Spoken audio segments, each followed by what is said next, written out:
Hello, everyone. My name is Bill. I'm the managing director at Radicare Ventures. Radicare Ventures is a social enterprise that hires people who have employment barriers, and we do general property maintenance and also a lot of area monitoring, crisis intervention as well. A little bit about myself. I'm a second-year Bachelor of Nursing student at the University of Calgary. I've been working extensively in the nonprofit homeless sector for the past 2 years. I currently work as a harm reduction outreach worker at SafeLink Alberta and also at the Calgary Drop-In Center. And I work as a security guard in the hospitals, and I'm a first aid instructor as well. Yeah. So Bill brings a lot of experience here to us, and my name is Wendy, and I am one of the parishioners at the Cathedral Church of the Redeemer.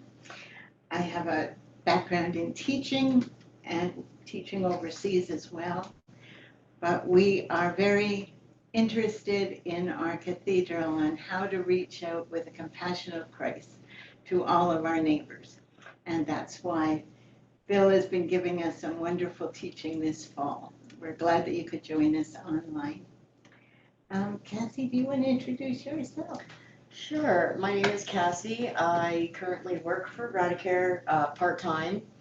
I have completed my schooling for addictions and community service worker. I'm just completing my practicum hours right now, partially through Radicare, and I'm also taking a course called On the Dime, which helps you figure out like your life skills and how that translates to value for employers. I am in recovery, so having to figure out what my life skills are again is challenging, but it's proven to be very effective for me so far. Yeah, that's all I think. That's good. Thank you. Gina, do you want to just say hello? Hi, I'm Gina, and I'm an observer and just started attending the church, and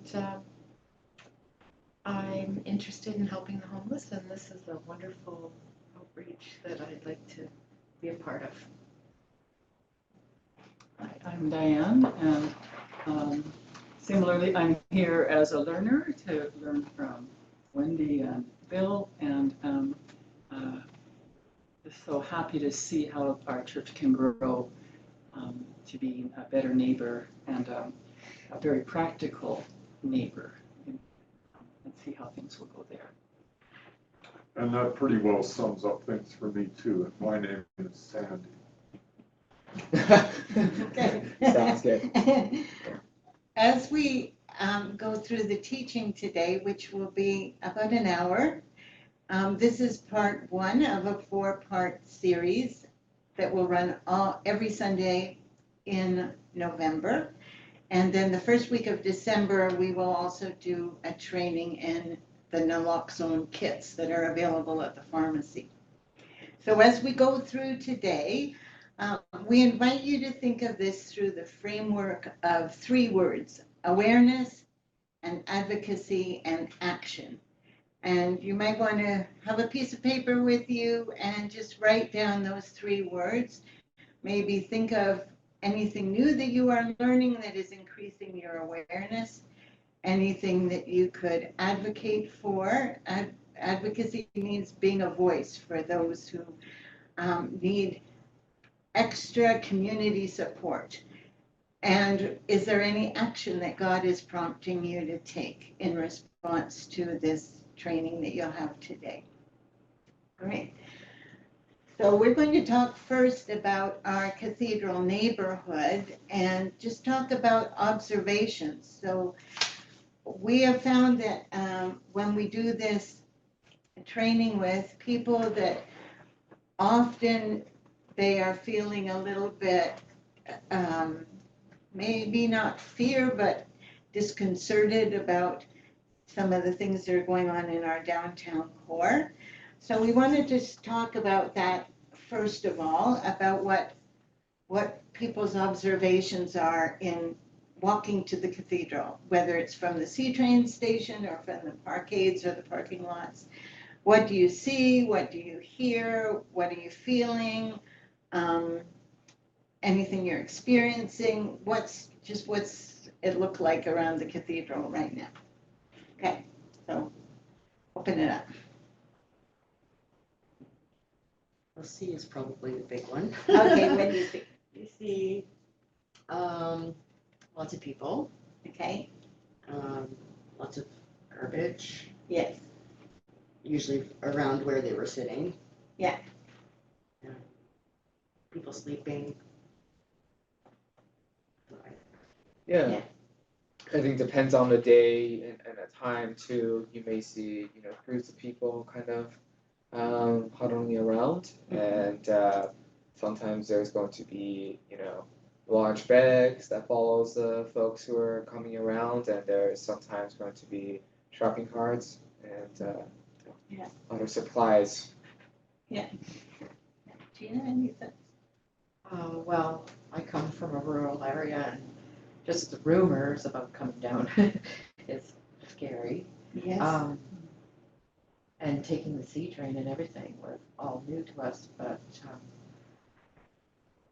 yeah, seeing the people on the street, and that was Yeah. disconcerting at first, but yeah, that's one of the things that this group is so good about, is we're addressing it and not really normalizing it, but For context. yeah, So, bringing Yes. some, feeling towards these people instead of just looking at them as them, right, and Right. something we can do rather than just sit there and think. right. Yeah. you know. And I think that's a good point about perception, that people think, oh, I shouldn't even go downtown because it's dangerous and scary downtown. And for those of us who live downtown, it's just home. It's not so dangerous and scary, but perception can be a big issue. Yeah. Diane and Sandy? See, I'm thinking that some of the people that just seem to be walking aimless, they don't have a shopping cart. I'm just thinking about this, that's right. They don't have a shopping cart or a bag, so where do they base? Do they have maybe a tent somewhere? Or so, but just thinking of the discomfort of, I've done some of these sorts of classes, so I know I should try at least look at someone and smile and not just turn away. But partly being embarrassed, not knowing what to do, it's easy to turn away, even though you don't really want to. Yeah. Right. So that's probably to just Yeah. get some help on how, Yeah, absolutely. ways to be. Yeah. Just to be, even though you can't solve the problem. Yeah. Yeah. Well, even, sometimes it might not feel safe either. Mhm. Down at the corner couple weeks ago, I don't know, there was this man yelling, and I said something to him or something, and he just kept yelling and following us, and I got a little worried, but we were really close to the church, so I probably wouldn't have done that if we were further away. Yeah. Right? Yeah. I wouldn't Yeah. have felt safe, and you Yeah. don't know how they're gonna react.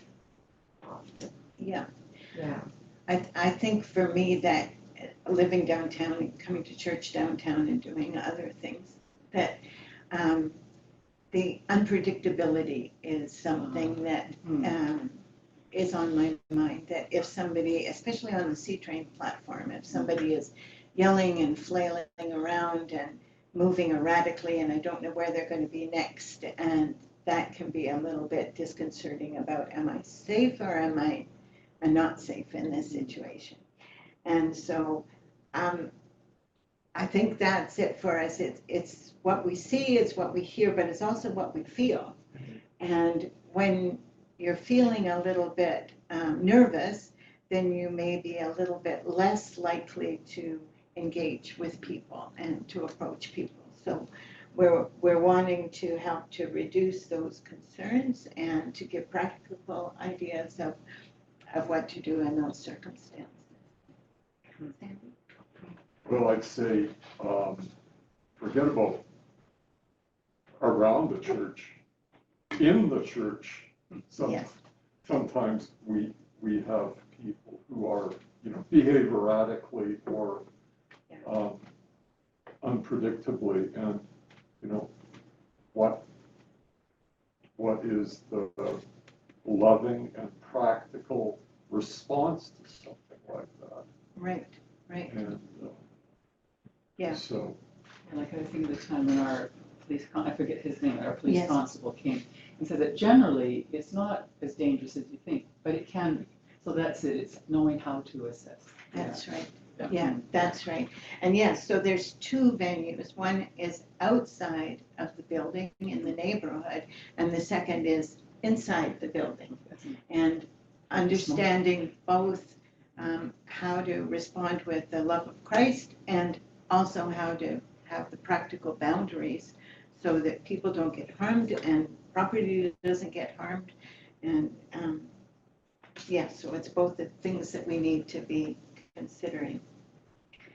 Do you want to talk about just homelessness in general, the context that we're talking about here? Yeah, absolutely. So I work at the Calgary Dropping Center. The Calgary Dropping Center is the largest homeless shelter in North America. What?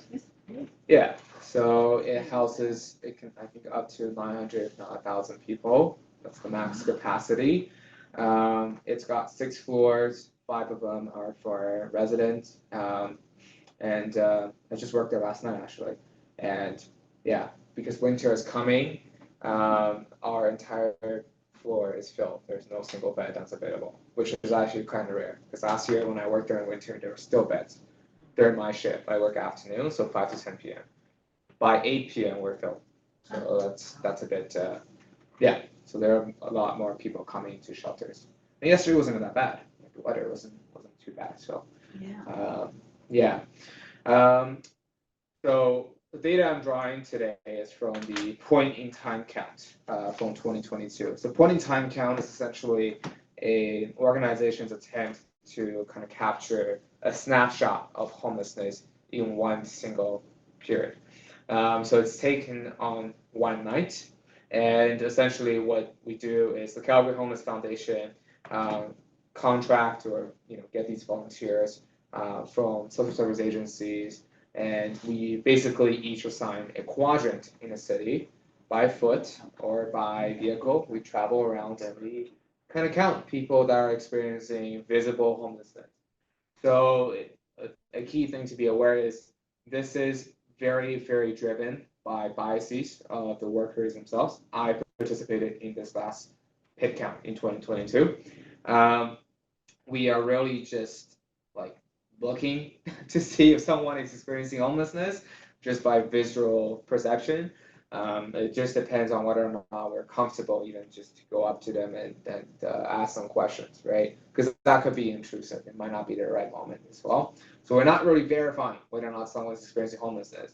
At the same time, this does not count at all hidden homelessness. So what hidden homelessness is kind of homelessness that you don't visibly see. So a lot of times when we see homelessness on the street, are people experiencing unsheltered homelessness, people sleeping outside, people sleeping rough, or people who are going into emergency homeless shelters. But hidden homelessness in this case means folks who are sleeping, maybe with their friends, so couch surfing, right? So these folks, they normally are dressed pretty well and presentable, and you wouldn't know if they're experiencing homelessness unless you ask them, right? So that's a huge population we're missing in this point in time count. But overall, total number of people experiencing, let's say, visible homelessness in 2022, this was taken on September 27th, is 2,782 people. That's close to 3,000 people. It is a smaller reduction compared to the 2018 point in time count, where it was closer, it was 29-ish hundred people in 2018. The individuals experiencing sheltered homelessness, so this means people going into homeless shelters and staying for that night, it's 1,987 people on that day. And shelter homelessness includes emergency shelters and transitional housing. People who are going into emergency shelters is about 1,125 people. Folks who are experiencing unsheltered homelessness, so that means people sleeping rough, people sleeping outside, people in encampments, that's 795 people. And that should be a concerning number because back in 2018, that number was significantly lower, I don't have the exact number in my head, but I think it was double digits. So yeah, I don't think it even breached 100 people, or if it did, it was low 100. Can I So just ask Bill? yeah, Emergency shelters, I just don't even, what would that, so that would be your Calgary Drop-In Center. That could be your Salvation Army homeless shelter. That's your Mustard Seed Foothills shelter. So that the day shelter, that's not really even considered a Yeah, shelter. It's just a place to hang out. So that's a place where people can actually sleep at night. It's how to define shelters. okay, and how is that different than, Transitional housing. So yeah, no, transitional might be between, like, maybe they're. maybe Cassie, you could talk about it. So I stay at the 1010 building in Mustard Seed, on the 3rd floor. Our whole floor is considered transitional housing. So it's a 4 to 6 month program where they work with you to figure out, like your next step.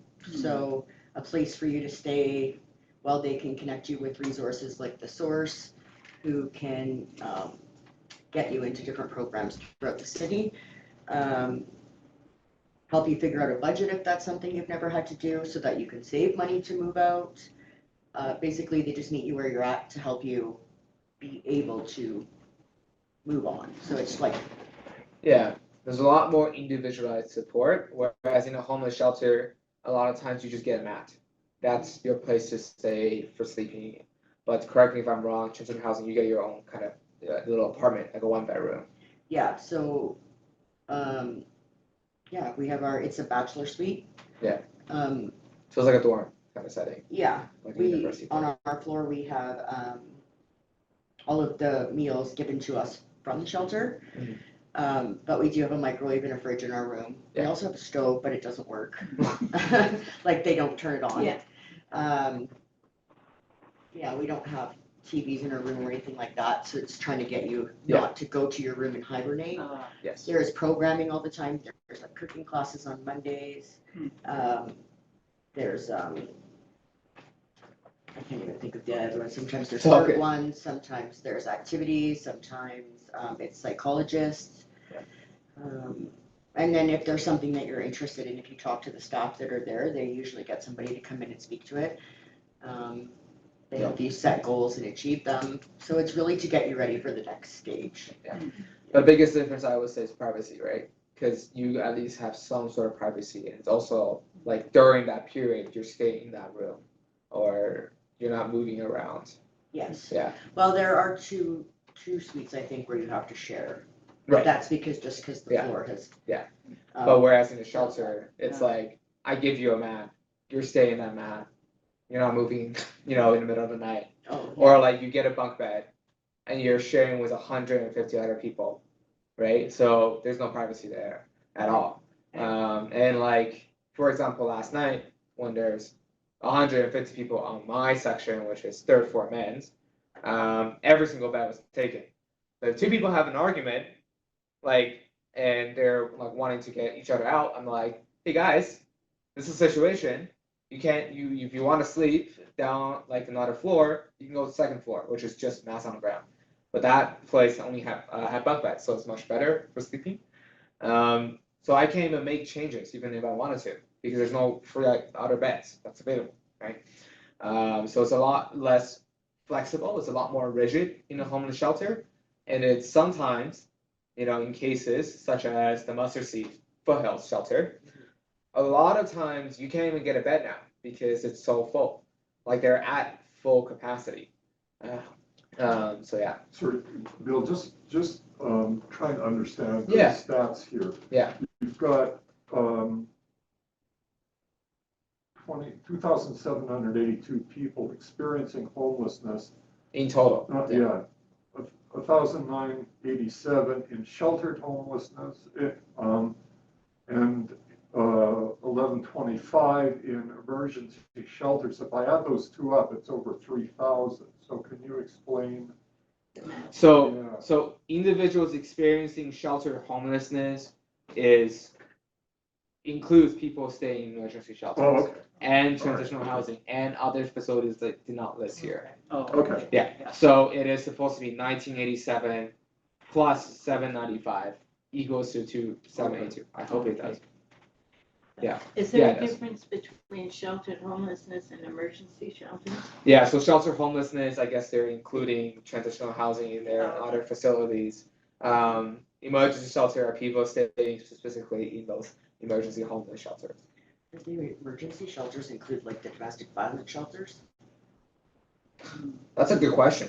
I don't think so actually, but I might be wrong. But That you know, might yeah, be but why they're emergency. yeah, but domestic violence shelters are a whole different field. So that's not even we're not even talking about homelessness there. Yeah. So this is I think this is for specifically homeless emergency shelters.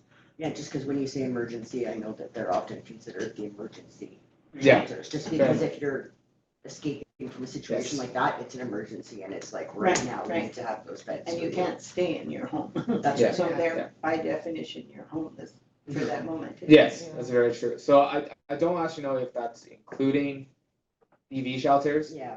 I don't think so because that Yeah. number seems to to include DV.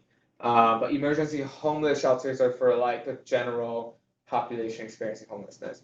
Right. Whereas the emergency domestic violence shelters, that's for folks who are leaving a situation at home that could cause danger to themselves and they're going to that place. Those two are two different systems. The situation with DV shelters not working in that sector is that they're always full. So Yes, yeah. yeah, There's a exactly. wait list for them. Oh yeah, yeah. So it identify, the numbers here seem to be that it's about 2/3 men and 1/3 women Sounds that about are right. experiencing homelessness Yeah. right now in Calgary. Yeah, and then as you can tell, 30.1% are folks who identify as Indigenous. That is a significant population. And from anecdotal experience, not statistics, but most of the times when I am interacting with people during outreach, it's more like 40-50% who I'm in contact, depending on where I go, are Indigenous. So it's a significant population. Yeah. So this is like I'm trying to like translate data into like real, so we can have impact. I wonder like if we can search up like because Indigenous population are not like overall they're not a huge part of Calgary's Oh, demographic, I see. right? Yeah, And so they're not Proportionately 30% of the population of Calgary, but they're 30% of the homeless population. they're not 30% of Calgary for sure. Right. Yeah, but they are 30% of the homeless population, and that is significantly disproportionate. Yeah. And that's not like that is indicative of something larger that's systemic. Right, right. So Do you know when this point in time count was done? What time? September September, 27th okay. of 2022. Yeah. It was Because I after would think 6 it p.m. would go up and down depending on the Oh, yeah. season. So it was September, and it was during evenings. Okay. Yeah, during evenings. That was actually after the public care village. Right. Yes. Right. Okay. Yeah. Yeah. Yeah, and also, did I talk about youth? So for youth experiencing homelessness, so youth, the definition of youth is a bit interesting. Yeah. Depending on which agency you're talking to, they could be, people strictly under 18. It could be folks 15 to 24, or it could be folks 15 to 29 or 30, Yeah. depending on the population depending on the organization you're talking to. So it's not very like standardized in terms of the definite what the agency will serve. The other thing is, so for the purpose of the coordinated access and assessment, which is a centralized system that we have in Calgary to put people onto a housing list. So when Cassie was talking about Source, so Source is a multi-agency collaboration that's based out of City Hall RT train station. And they have housing strategists who are trained to do what's called a needs and service questionnaire, which is essentially a series of very intrusive questions to gain an understanding of what an individual's circumstance of living is. And they enter this into a centralized system so that if there are housing programs that are open, then they can refer people into that program. And I'll explain that a bit more in detail in a second because I know it's confusing. But what I was meant to say is that certain programs in that agency will only serve people a specific age range. So for example, McMahon is a youth serving agency. At least a lot of their McMahon. Man, okay. And a lot of their programs will only accept people up to a certain age. So what we'll see is that people, especially for the purpose of this centralized system, 25 and under are people who consider as youth. For people who are 25 and above, suddenly, because youth tend to have a lot more support, suddenly they're transitioning to the adult world, whereas there's less support. It's a very abrupt transition. Same thing with a lot of group homes, right? So 18 is usually a hard, kind of a hard line of transitioning, because now you have so much support. Now you have graduated, per se, from the group home now into the adult world, where there's a lot less support and a lot more independence required from the individual. So it's yeah. I think when we were talking about causes of homelessness, that was one of them. The transitioning from more structured programs, even if that structured program is jail, that it has a program and it has rules and regulations in place, to unstructured, whether that's youth programs or jail or hospital or whatever. So you're going from a structured program to much less structure.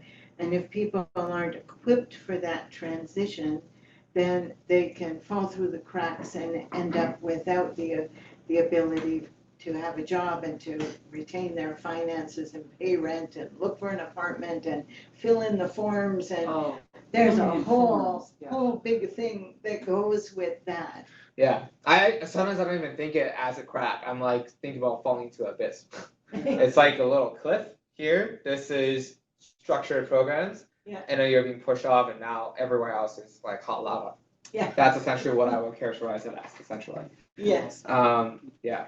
There definitely needs to be more programs like the mustard seed, like they're transitional because they set you up for that. So coming out of a structured, this would be like the next step for you having your own place. Yes. As opposed to, and still with guidelines, but more freedom. So Yes. it's the middle point of exactly what you're talking about. Right? Yeah. So talking about individuals identified as indigenous. So just some background on it real quickly. We talk a lot about intergenerational trauma. So what that actually means is basically one generation's trauma is being passed down through their ways of parenting. So we talked a lot about residential school and how that has a detrimental effect on the indigenous population. When folks are being separated from their parents at a very early age, so we know, through science that healthy child development is essential to a person's, and it could be a very much the largest determinant of health of how this person trajectory can go.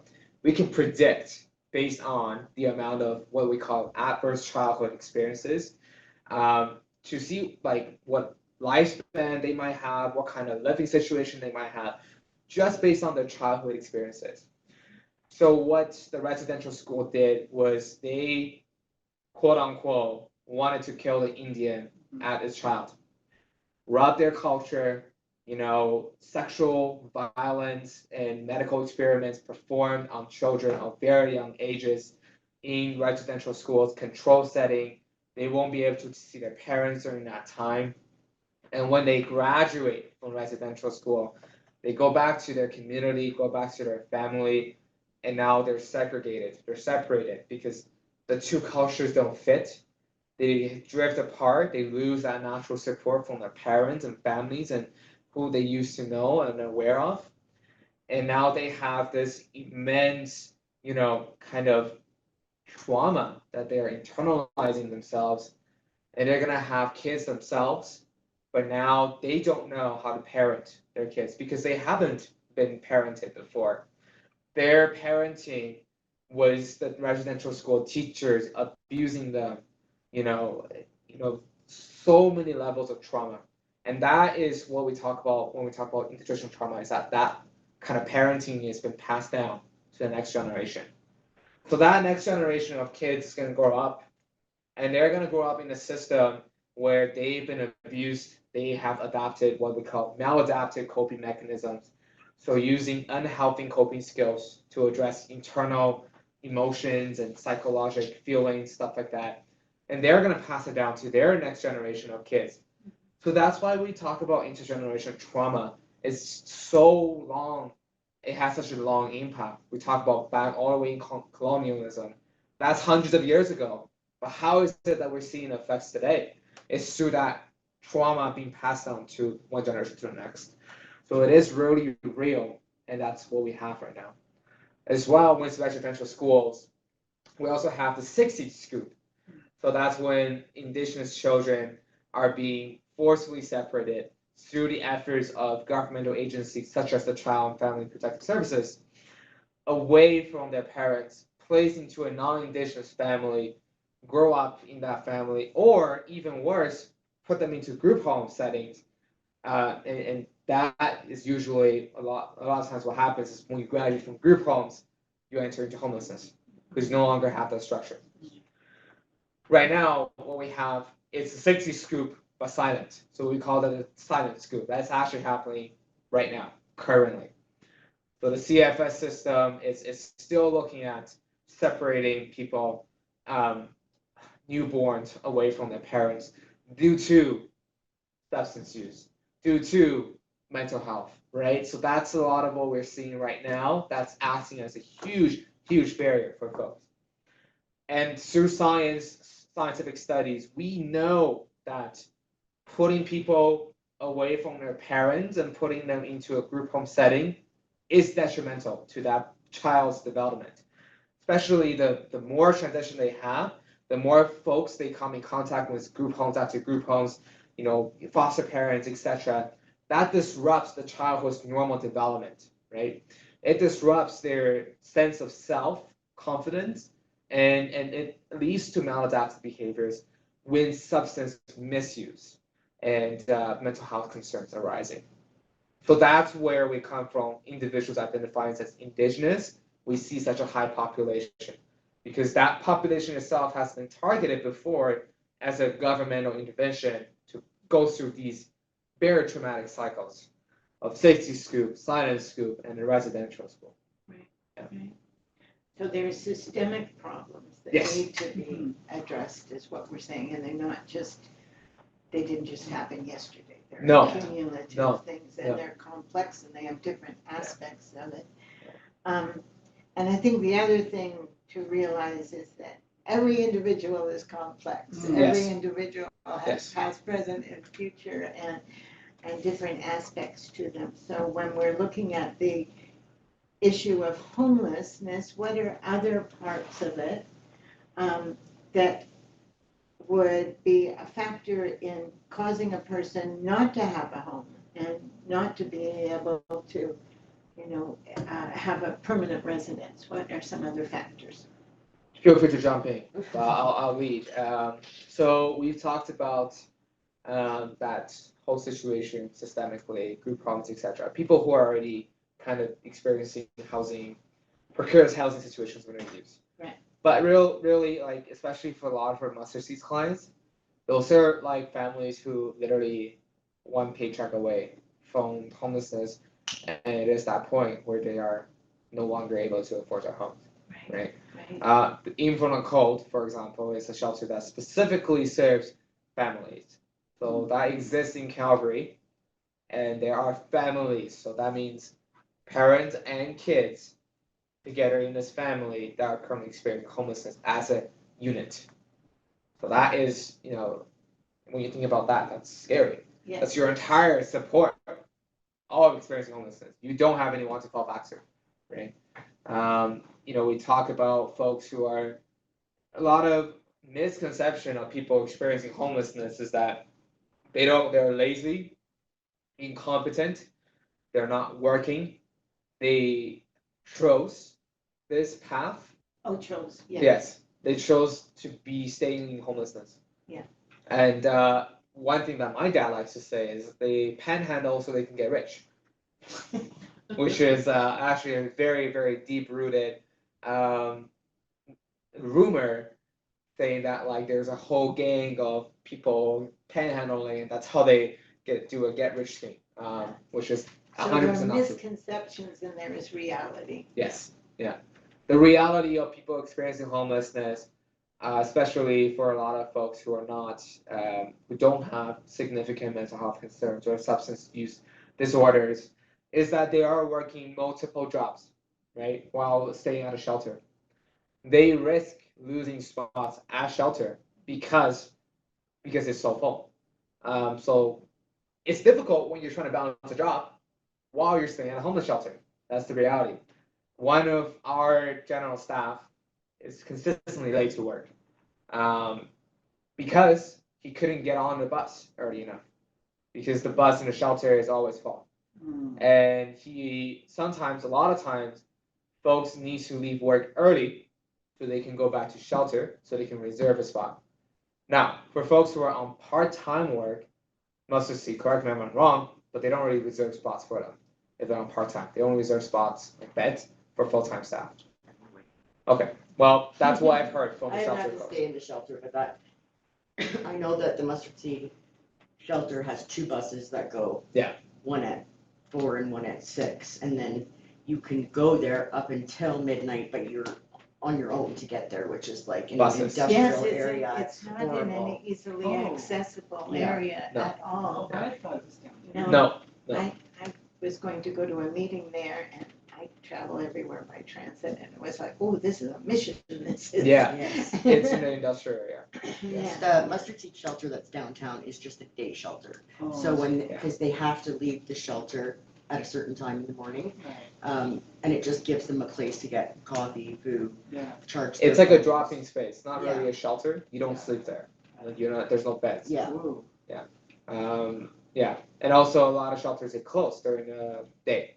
So, for example, Mustard Seed, there are folks hanging around during the day, but they're only there because of medical needs, stuff like that. Rest of them need to leave the shelter, but most of them do because they're working. So, yeah. And we were talking about housing these days and for people who have apartments or homes, significant increases in rent that could cause them to lose their home. And then if you lose your home, then what? Because the rate of vacancy is low and affordable vacancy is low. So again, it comes back to not just an individual problem, but a systemic Yes. problem. Most of the times we see are, structural failures that are leading to homelessness. Sociologically speaking, if it's a one-person phenomenon, great, that might be an individual cases. But when this is happening on a larger scale, when multiple people are experiencing the same types of barriers, not happening just the city of Calgary, but the entirety of North America, this is an issue that is at cause because of a structural failure, not because of individual moral failure, right? That's how we kind of scientifically look at these data and interpret these. Yeah, because the cost of it all started going up during COVID, and then there was like the issue of lumber being so expensive. So nobody wants to build houses if you can't get the supplies, and then there was no workers to build the houses. And then Airbnb blew up and they took all the available housing. Yeah. So there's less built properties to rent. And then there was just some people out there that decided to be super greedy and take advantage of the fact that there is this crisis and everybody's rent is gonna go way up, while wages weren't going up, so. Yeah. Yeah, And the other thing is, talking about students experiencing homelessness. Cassie is a student. She's at the CDI college doing community service and diploma. She is staying in transition housing. She's technically experiencing homelessness right now. Right? At U of C, University of Calgary, our residence is full. So that means a lot of folks who are coming from outside, they don't have a place to live. In BC, at University of British Columbia, my friends have met other people who are studying at the university but going at night to a homeless shelter to stay. These folks are like experiencing homelessness because they literally don't have enough money to rent. So is So very that diverse. goes back to our spectrum of homelessness that when before all of this, when I would think of a homeless person, I would think of a person who just was that a group of people who were 100% living in shelters or living rough on the Yes. street. But I realized that it's a whole spectrum from students who may be sleeping in their car Yeah. or couch surfing with a friend, Yes. all the way through the other aspects that we've been talking about.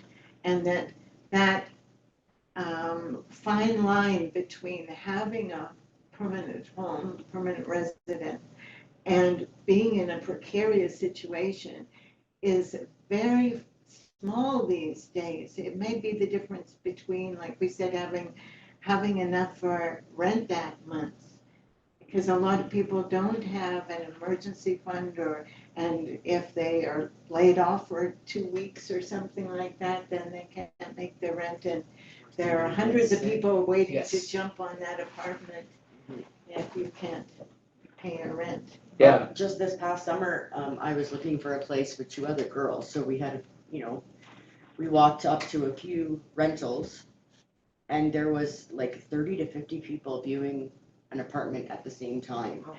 And they weren't, there was at least 3 out of them that we went to that posted a rent, but then when you went for the walkthrough, they would give you an application with a space for your offer, as if you were buying a house. Wow, eh? So that was just in June. Right. So, yeah, it is, So whoever could pay the most. will Yeah. stay Yeah. there. Oh, Yeah. that's obscene. So again, going back to our beginning statement that we are here to grow our awareness and our advocacy and our actions. So being advocates for affordable housing, Yeah. so that we don't have, like you said, this looks like it has grown exponentially since the last point in time count, that we don't want to see this another tenfold the next time they do the count in 2 years or a year. Just so to continue to be advocating for low-income housing, for affordable housing, for restrictions around that bidding for an apartment and bidding for rent and having to fight to get a place to call home. So some of the ways where people can practically do that is through, well, by participating in democratic society, is to vote. Yeah. Look, study and who the candidates are and vote for them. Go to City Hall and tell your story if you've experienced that. Or participate in when City of Calgary is giving out surveys, right? So it's just just previously they were seeking personal stories from folks who are actively being affected by the situation to present at City Hall in front of council. Right. Because originally our recommendation coming from experts who have been commissioned to study the housing crisis gave our recommendations, and these son of the councillors are like, hey, you know what? No, we're not gonna pass it. I don't know. In my mind, it's like, why do we need experts if you're just gonna make a decision and say no? But because people are flipped out and they spoke out to the council, and because we elect these people and they serve us, the next day it was just one person against, but the rest of the council flipped position, right? So our voices actually do matter in the city in politics, and if enough people have concerns about something, they must listen to us because we elect them. It's not the other way around, right? Right. Right. Yeah. There was a quote that I copied, and for people watching online, I'll copy this document in your email. It said, ending homelessness means doing things differently and not simply managing the problem through emergency services and supports such as shelters and soup kitchens. Yes. So they are important in an emergency, just like if we had an earthquake or when we had the flood in Calgary. Yeah. People came together and we had food stations and emergency housing, but that's not a long-term solution. And if these numbers keep going up and the situation gets more dire, we need to think out of the box and think of new solutions that we haven't done before. Or ones that were working that they got rid of, like Mm. Habitat for Humanity, if there was more people that help, like, because you have to build your own house and like Right. put the Right. hours in. Right. So then it also means more, right? And they're more willing to hold on to it. Also, there was Keys to Recovery. I don't know what the program was there, but it was, I mean, once you're in a house, you're more willing to sustain it, like you're more. Yeah. But that's the problem right now, is that there isn't any houses to get into. So programs like that would be good action or advocacy to support or Yeah. think outside the box or Yeah. things that were working. So there's two aspects to me of this. One is the action and the systemic change that needs to happen, and just starting to be aware of it is the first step. If you don't even know what's going on, you're not going to be part of change. So awareness of that, but then another aspect of it is our own personal attitude and our corporate attitude as a church and as a community. Because if we view people who are homeless or in the downtown core as this is their choice and they're going to get rich doing these things, then we're maybe not as inclined to take action and to show the compassion of Christ. So maybe some of us have gone on block walks with Bill, some of us have been involved in other situations. Maybe we can just share a bit about change of perspective. Like, how are we viewing these situations with new eyes or doing things differently since our awareness has increased? And for me personally, I think that learning and discovering and talking about this has reduced the level of anxiety or fear or whatever, trepidation. Trepidation is maybe the word. Just not being sure what's going to happen next. And enabled me to engage more freely with people. And to realize that, sometimes something that we see as a problem may actually be an opportunity. So when we saw a lot of people encamped out on the church lawn and leaving a lot of litter and refuse and damage and graffiti, and that was seen as a problem. But maybe also it's an opportunity. Maybe God is bringing people to us so that we can learn, so that we can grow, so that we can take action and advocacy. And if we see it in that way, as an opportunity and a blessing, rather than as a problem, then perspectives and behaviors change. Because I think a church can be a great, a place for folks who do believe in the religion, to be a comfort during times of hardship. Not even if they believe in it, if they're curious about it, or if they're just starting to get into 12-step rooms or something like that. Absolutely. You just have to believe that there is a higher power, or be willing to believe. So maybe that's why they're being drawn. I mean, and your church is so beautiful, all the poppies outside, and there's always flowers. And There's also the personal aspect of being just acknowledged for who you are. Absolutely. And I think all the garbage and everything that was happening around could have been like a cry. Notice me, Maybe. Like, I was here. Yeah. Yeah. That's a point.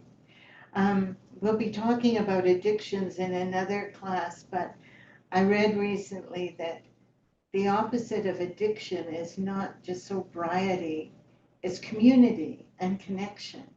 And so that's another thing that as a church family we have to offer, that community and connection. And I see you and I know your name and I'm interested in you and I accept you and you belong here. And so that's a blessing. And I know when we've gone on block walks with Bill, one of the special aspects of that is just seeing practical ways of interacting with people. Because sometimes the lack of engagement is just, I don't know what to do. So when you see somebody else doing things, then that makes it doable for you too. Yeah. That's That good. was a good teacher. Absolutely, yeah. Absolutely, yeah. Other stories or new perspectives. Well, I just remember from, especially, this was a few months ago, but I was doing a lot in the service, so offering and this and that and ushering and all. And there was one woman, a homeless woman, I think, who sat just in the back pew, and she just loved the music, and she just sat there with her eyes closed, and you think, for some who are able, who aren't in distress, even just it can be an invitation for an hour of just, they're safe, they're warm, and to sit and just have music, whether Yeah. the rest means anything to them or not, because it's quite a strange liturgy for people who aren't used to something. But just I just remember her so vividly. And I remember, one time she had something. She would always put something, some treasure she had into the offering plate. And Aw. yeah, it was really quite moving. But there's more like her out there, though. Yes. Just the shelter, especially through winter, that hour. And then Yes. there's coffee. Yeah. Yeah. I would think if you were in a shelter with 150 other people, just the ability to get away for some quiet and peace would be a blessing. Mhm. Yeah, because shelter is very, very, very, very loud and overwhelming at times. Well, I've heard many people won't go because they, it's dangerous, but Yeah.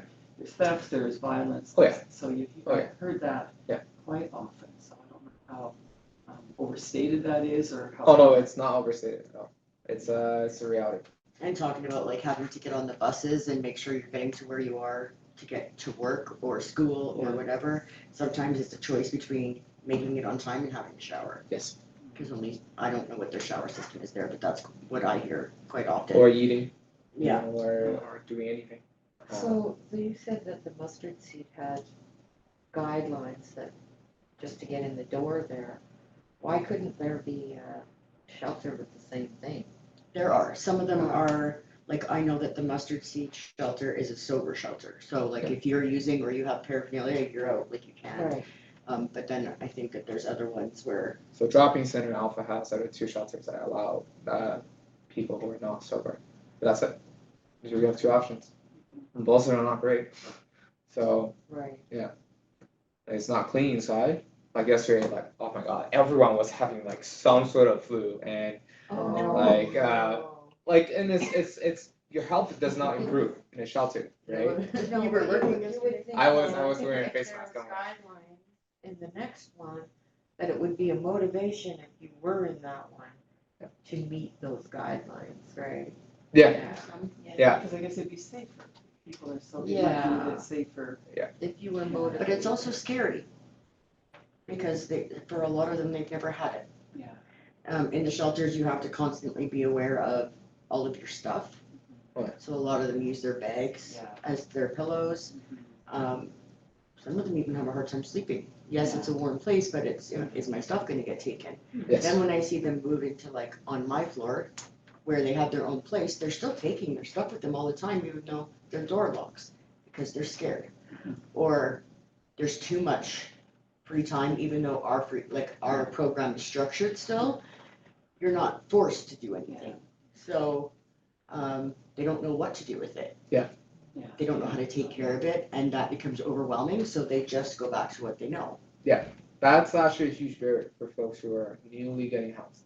Is that and also loss of community. They know people at the shelter.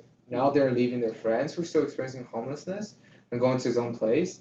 The natural tendency is to wanting to bring them over, which is pretty much 100% program does not like to do that. So a lot of times we see on paper, we see people have guest management issues. Mhm. That's what's happening is they're bringing people over, letting them sleep. It's a sense of wanting to care for the community and for people who are experiencing homelessness, but then that results into getting kicked out of that unit. So, yeah. Yeah, I was reading a story too about a gentleman who finally got out of a shelter and into housing, designated low-income housing, and then was saying how lonely he was because he had a community Yeah. before, and now he's in his own place in an apartment building where he didn't know his neighbors or anything. And Yeah. so there's so much more to it than just whatever you may think. There's multi-dimensions to it. Yeah. Yes. So really, I think we need to. go Yes, ahead we and need to And I think close that kind of rounds it up pretty Yes. good. So. Yes. Very, thank you Yeah. both, thank everybody. Very much. Thank you for people online.